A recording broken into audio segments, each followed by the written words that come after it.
목공양자의 전생. 이야기의 이야기는 부처님이 기원정사에 계실 때 두 늙은 장로에 대해 말씀하신 것이다. 마하부살라 왕은 빈비사라 왕에게 그 딸을 줄 때 그 딸의 목욕료라 하여 가시촌을 주었다.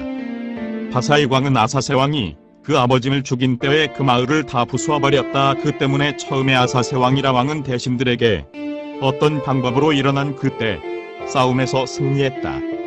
패배한 구살라 왕은 대신들에게 물었다. 저 아사세 왕을 사로잡을 수 있겠는가? 대왕님, 비구로서 주문에 능한 사람이 있습니다. 사자를 보내어 저 정사에 있는 비구들의 의견을 들어보는 것이 좋을 것입니다. 그러하여 왕은 사람들을 보내면서 너희들은 정사로 가서 몸을 숨기고 그 존자들의 의견을 듣고 오라 하며 명령했다. 기원정사에는 많은 왕의 권속들이 출가해 있었다. 그들 중에 두 늙은 장로는 정사 가까운 남자에 살고 있었다. 한 사람은 바누카 하와사 장로라 하고 한 사람은 만티타타 장로라 했다.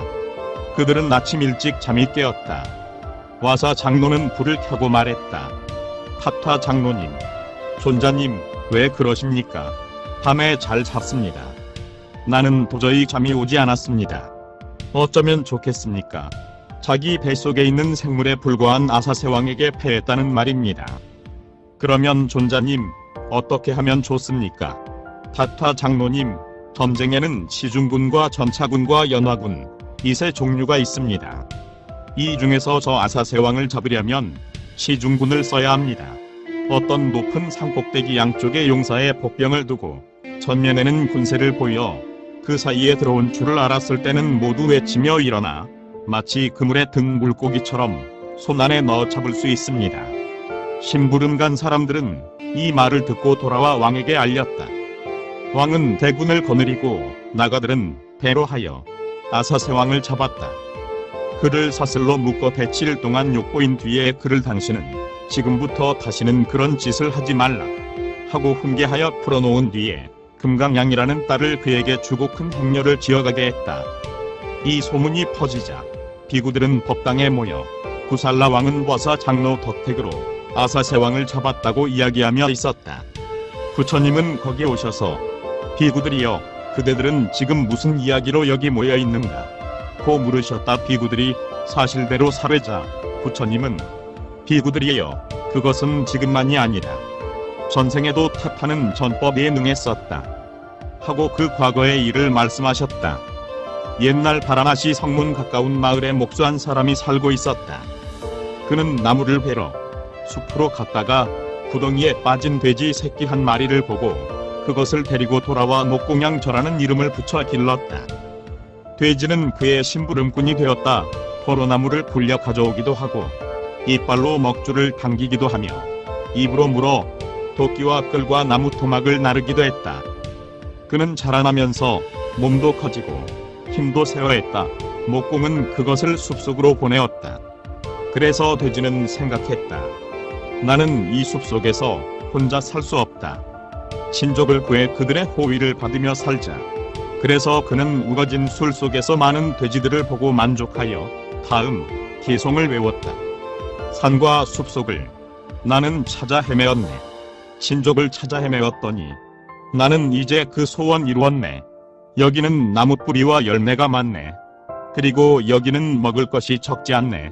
이 산과 내는 즐겁나니 내 사는 곳 편안하리라. 다른 돼지들은 이 말을 듣고 다음 계송으로 답하였다. 숭어 살 곳을 달리 구해라. 여기는 우리들의 그적이 있다.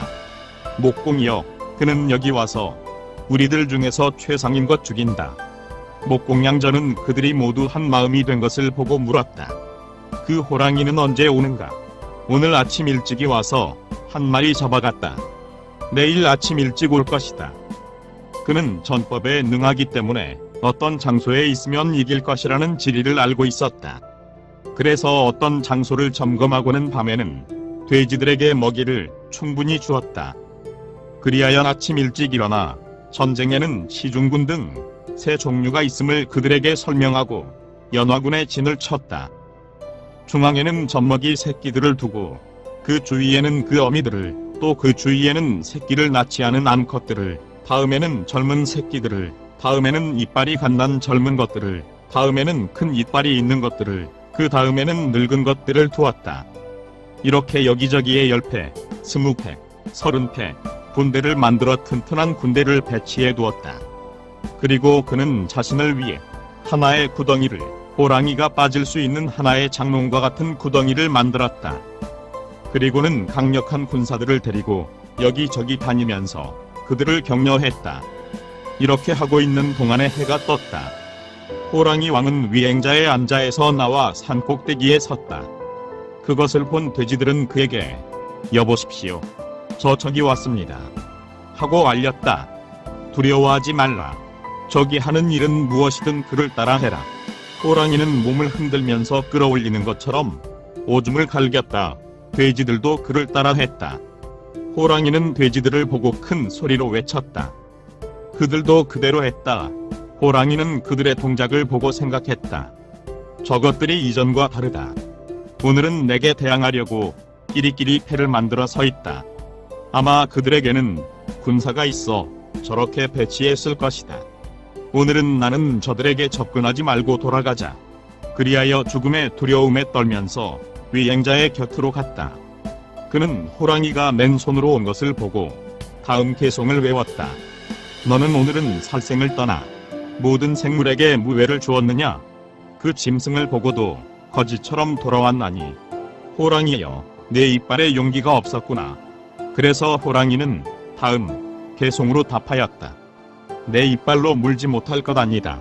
내 몸에는 얼마든지 힘이 있다. 그러나 그들이 한 덩어리 되어 있는 것 보았나니 그 때문에 나는 혼자 숲속을 헤매었다. 이 말을 듣고 위행자는 다음 개송을 외웠다. 한 사람의 채석은 아수라를 이기고 한 마리의 매는 많은 새를 죽인다. 한 마리 호랑이는 짐승 떼들을 보고 최상의 것 죽이나니 그의 힘은 그러니라. 그래서 호랑이는 다음 개송으로 말하였다.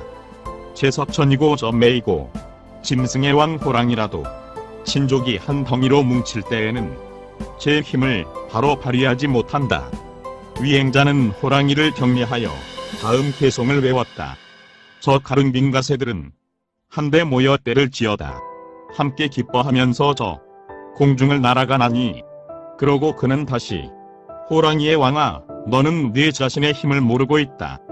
두려워하지 말라. 한번 소리치며 달려들어라. 두려워하지 말라.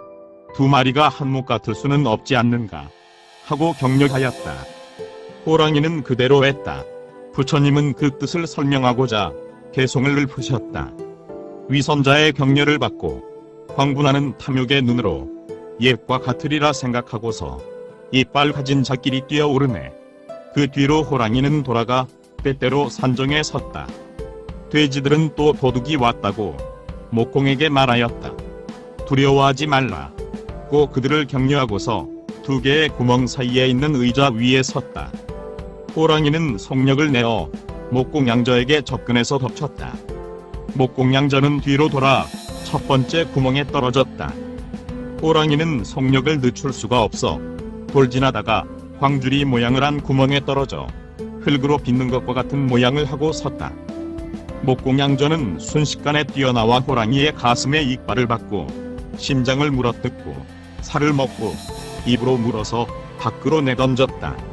그리고 이 놈을 붙들어라 라고 말하였다. 맨 처음 간 자는 한 입 가득히 먹을 수 있었다. 그러나 뒤에 간 자는 호랑이의 살은 어떤 맛인가 고 물었다.